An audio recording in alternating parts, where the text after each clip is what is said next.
ምዕራፍ 10 መበለቶችም ቅሚያቸው እንዲሆኑ ድሃ አደጎችንም ብዝበዛቸው እንዲያደርጉ የድሃውንም ፍርድ ያጣምሙ ዘንድ የችግረኛውንም ሕዝቤን ፍርድ ያጎድሉ ዘንድ የግፍን ትእዛዛት ለሚያዙ ክፉንም ጽሕፈት ለሚጽፉ ወዮላቸው። በተጎበኛችሁበት ቀን መከራም ከሩቅ በሚመጣበት ዘመን ምን ታደርጉ ይሆን? ለረድኤትስ ወደ ማን ትሸሻላችሁ? ክብራችሁንስ ወዴት ትተውታላችሁ? ከእስረኞች በታች ይጎነበሳሉ፣ ከተገደሉትም በታች ይወድቃሉ። በዚህም ሁሉ እንኳ ቁጣው አልተመለሰችም፣ ነገር ግን እጁ ገና ተዘርግታ ትኖራለች። ለቁጣዬ በትር ለሆነ የመዓቴም ጨንገር በእጁ ላለ ለአሦር ወዮለት። እርሱንም በዝንጉ ሕዝብ ላይ እልካለሁ፣ ምርኮውንና ብዝበዛውንም ይወስድ ዘንድ እንደ አደባባይ ጭቃ የተረገጡ ያደርጋቸው ዘንድ በምቆጣቸው ሰዎች ላይ አዘዋለሁ። እርሱ እንዲሁ አያስብም፣ በልቡም እንዲህ አይመስለውም። ነገር ግን ማጥፋት ጥቂት ያደሉትንም አሕዛብን መቁረጥ በልቡ አለ። እንዲህ ይላል፣ መሳፍንቴ ሁሉ ነገሥታት አይደሉምን? ካልኖ እንደ ከርከሚሽ አይደለችምን? ሐማትስ እንደ አረፋድ አይደለችምን?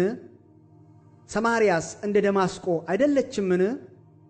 የተቀረጹ ምስሎቻቸው ከኢየሩሳሌምና ከሰማርያ ምስሎች የበለጡትን የጣዖቶችን መንግሥታት እጄ እንዳገኘች በሰማርያና በጣዖቶቿ እንዳደረገው እንዲሁስ በኢየሩሳሌምና በጣዖቶቿ አላደርግምን? ስለዚህ እንዲህ ይሆናል፣ ጌታ ሥራውን ሁሉ በጽዮን ተራራና በኢየሩሳሌም ላይ በፈጸመ ጊዜ የአሦርን ንጉሥ የኩሩ ልብ ፍሬን የዐይኑንም ከፍታ ትምክህት ይጎበኛል። እርሱ እንዲህ ብሎአልና፣ አስተዋይ ነኝና በእጄ ኃይልና በጥበብ ያደረግሁት። የአሕዛብን ድንበሮች አራቀው፣ ሀብታቸውንም ዘረፈው። እንደ ጀግናም ሆኜ በምድር የተቀመጡትን አዋረድሁ። እጄም የአሕዛብን ኃይል እንደ ወፍ ቤት አገኘች። የተተወም እንቁላል እንደሚሰበሰብ እኔ ምድርን ሁሉ ሰበሰብ። ክንፉን የሚያራግብ አፉንም የሚከፍት የሚጮህም የለም። በውኑ መጥረቢያ በሚቆርጥበት ሰው ላይ ይመካልን? ወይስ መጋዝ በሚስበው ላይ ይጓደዳልን? ይህስ በትር የሚያነሳውን እንደ መነቅነቅ ዘንግም እንጨት ያይደለውን እንደ ማንሳት ያህል ነው።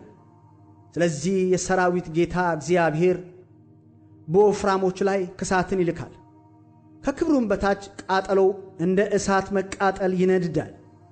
የእስራኤልም ብርሃን እንደ እሳት ቅዱሱም እንደ ነበልባል ይሆናል። እሾህንና ኩርንችቱን በአንድ ቀን ያቃጥላል ይበላውማል። ከነፍስም እስከ ሥጋ ድረስ የዱርንና የሚያፍራውን እርሻ ክብር ይበላል። ይህም የታመመ ሰው እንደሚሰለስል ይሆናል። የቀሩትም የዱር ዛፎች በቁጥር ጥቂት ይሆናሉ፣ ታናሽ ብላቴናም ይጽፋቸው ዘንድ ይችላል። በዚያም ቀን እንዲህ ይሆናል፣ የእስራኤል ቅሬታ ከያዕቆብ ቤት የዳኑት ከእንግዲህ ወዲህ በመቷቸው ላይ አይደገፉም፣ ነገር ግን በእስራኤል ቅዱስ በእግዚአብሔር ላይ በእውነት ይደገፋሉ። የያዕቆብም ቅሬታ ወደ ኃያል አምላክ ይመለሳሉ።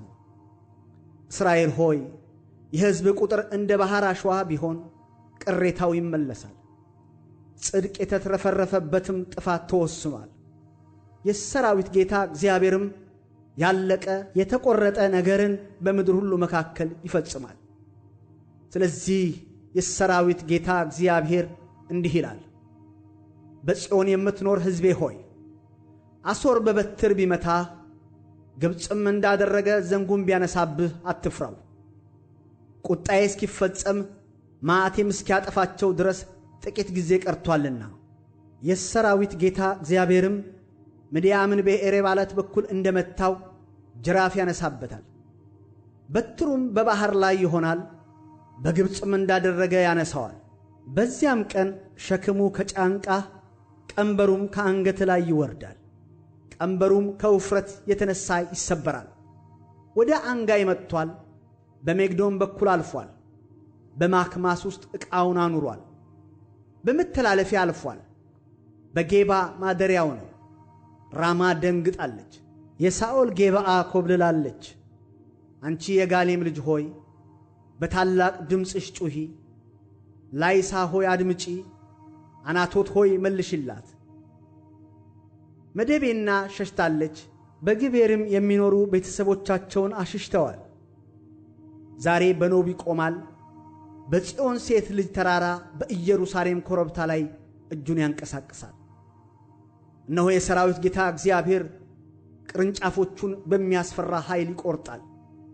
በቁመት የረዘሙትም ይቆረጣሉ፣ ከፍ ያሉትም ይዋረዳሉ። ጭፍቅ የሆነውንም ዱር በብረት ይቆርጣል፣ ሊባኖስም በኃያሉ እጅ ይወድቃል።